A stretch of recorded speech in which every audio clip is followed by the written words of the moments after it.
not normally do a lot of gardening content on this channel, but this is my second year doing a container garden. My first year was a very tiny, humble 3 pots of tomatoes and 1 pot of a dead cucumber plant and some green peppers and strawberries that thrived but did not make it into this year.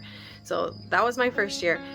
This year I did container gardening again, and I want to show you how it's doing. It is fall 2023, and I just thought it would be fun to look back on this as well over the next couple years and see how far I've come, because this year we started late. We planted in June, and I basically called it my practice garden because I don't know what I'm doing, but I learned some really valuable lessons and I want to show it to you.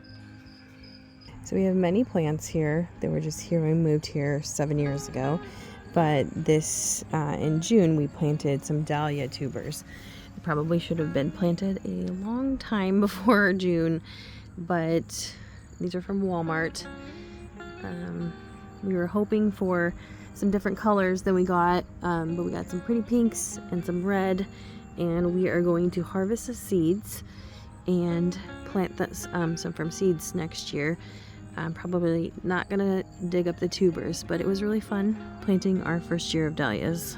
And I hunt for antiques a lot, and so I found these for $15 a piece, these amazing concrete planters. Wasn't planning on putting tomato bushes in them, but I found them at an estate sale and I love them. Now these tomato bushes have been planted since June, and this one, see, it's September, the end of September. Don't know if we're quite going to get a harvest from this. These are so tiny. Last year I had a lot of blossom end rot, but I've been supplementing them with water that has had decomposing banana peels in them, and so I'm hoping that that is, you know, stopping the blossom end rot from happening. Our first frost is supposed to be in about 2 weeks, but the weather looks like it's warming up, so maybe we'll get some more fruit. I don't know. This one, look, there's nothing on there at all. So this one's probably not going to produce anything. This one's got some little teeny tiny ones. Like I said, it's practice. This one doesn't have anything. We got some mums for 50 cents a piece at Walmart, so we did not plant these, but they're so beautiful. And then this right here we have on our porch, we planted a bunch of wildflowers, and these are so pretty and smell amazing. I don't know what they are. If you know what they are, please let me know in the comments. And these are really cute, very, very vibrant, pretty blue little flowers. So this one, whatever it is, this wildflower mix that we got, there's all kinds of little blooms that are coming out, and I am in love with this and want to plant it every year from now on. And then this is thyme, and I really don't know what I'm doing with it, but it has thrived pretty good. It's such a tiny plant. I brought it inside because something was eating, picking the little leaves off of it. So I brought it inside, but we've had some fruit flies inside, and so I brought it back outside so the fruit flies couldn't eat it. But I'm pretty sure I can keep this inside over winter and keep it going. I use thyme for my chicken noodle soup.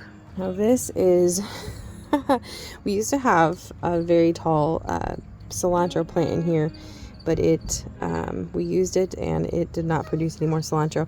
I have literally 2 onions growing, one right here and one little tiny one. This one, the cilantro was like right here, so it was kind of shading this one. And then we have 2 carrots, and you can kind of see a little carrot top. But we're just going to leave those in there as long as we can. This one's kind of getting uncovered a little bit. Probably should cover that back up. And this is one of my favorite flowers that I grew, morning glories. Now, these are so interesting because they will bloom and die, and then new ones will bloom. But it's like fireworks. It's like really slow, beautiful fireworks. And we grew these from seed. We just stuck some sticks that were dead in there, and they just climbed up the sticks. And I was about ready to pull them out because they weren't blooming. I thought it was strange that they weren't blooming, but when they bloom, they bloom a lot, and they're so beautiful. And I have totally changed my mind. I think I will grow these every single year. Just need some kind of trellis for them. Then down here we have all the rest of our pots. I'm going to go through and show you. I have a bazillion tomato plants and they're all very crowded and it's kind of sad. But right here I've got some green peppers. There's a pretty decent sized one on there. I don't know if any of the rest of them are going to make anything. But only having a couple weeks, I might only be getting one green pepper this year. And then this little tomato plant has not produced anything. It's just got its little blooms so far. Oh, there's one little teeny tiny tomato right there. Look at that. Here's one right here that hasn't produced anything. There's one right here.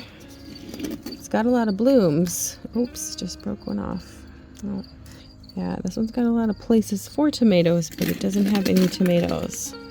No fruit. There's some starts of some fruit, but I don't think we can do much with that, and I don't think that's gonna thrive for very much longer. It's okay. It's a practice garden. So this one has done pretty well. Got some big ones. We have had a couple with blossom end rot. That kind of looks like it too. I'm not sure. And these look like little vine tomatoes. There's a ton of them. They're not cherry tomatoes, but I don't know what these are. We just planted them from seeds. What's wrong? My stick. Your stick? Yeah. Okay. No. Okay, go. Share your stick. Be nice. Be nice, Dad. No, you be nice. No. Yes. No. Ugh. Here's another couple back here. So we've got some little fruits on it. And then I have some chamomile, which I'm so excited about. These look like they're dead every night. They kind of close up and then they open up again in the morning. I'm hoping to let them go to seed because this is not enough to make very much tea. But I'm hoping to let them go to seed and to collect the seeds. So I need to do a little bit of research. I was really afraid to start a garden because I didn't know anything. But I'm learning that you can just kind of learn as you go. These are so pretty. One thing I regret not planting was basil. I thought, I don't use it, so I don't need to plant it. My sister had some seeds and I was like, no, I don't need it. But I ended up finding out that basil makes amazing sweet tea. Amazing, amazing tea. It's like basil and lemon and honey. And we absolutely love it. And I will never, for the rest of my life, not plant basil, just so I can have basil sweet tea. This is probably our biggest tomato. He's doing pretty good. No blossom end rot. And then this is a very interesting story. So I originally planted a line of seeds right here and they didn't grow, or they did, but the birds started eating them. And then I lighted seeds up here and they didn't grow at all. Then I planted a lot, like 5 or 6 seeds per hole. And this little part right here is where the other plants came from because I transplanted them. But I just kind of left these here to see what would happen because that's why there's a million branches. Some of them have tomatoes on them and some of them have nothing. So it's kind of an interesting little experiment. They've had some kind of freak looking tomatoes that have combined themselves. They're kind of weird. But hopefully they will be able to ripen in time before we have a frost, and we'll have a few little fun tomatoes and make some spaghetti or something. And then finally, I have my sugar snap peas. There's like 3 of them right here and 3 of them back there. And I thought they were dead in the heat. They don't like heat, and they have just thrived since the temperature has gone down again. And they're so pretty. I love seeing their little blooms. And we probably need to harvest some of these today. There's a few of them. They're so delicious. Before they're ripe, they didn't taste very good, but the ones we have had, and you can eat some of the leaves and stuff. We've stir-fried some of those too. They're just delicious. They're sweet. But this trellis I got at an estate sale for $20. And it has worked perfectly. I just used some old sticks that I found, and I kind of stuck them down so that they could grab onto them, and then they just made their way up. and it's worked out great. One thing I definitely want to have is some arched trellises, and I want to have a garden in the ground and all that. I don't want to do container gardening, but I definitely wish that I would have had a larger trellis, because I feel like these would have grown more and they'd be like hanging from it and it'd be beautiful, but there's next year. So I still have a bit of time. I'm hanging on to the very end of this 2023 gardening season.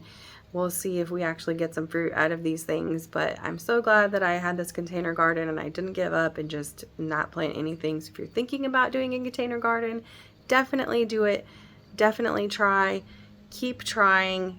I think putting forth the effort and seeing things grow, it is so fulfilling to your soul. Even if you don't get any fruit, it's just so much fun to grow things. I'm really looking forward to next year. I wish I could plant some garlic this fall, but I'll do it next year. Next year I want to plant asparagus and all kinds of things. We're hoping to move, and so we have some actual land and not just have to do containers, but you got to do what you got to do.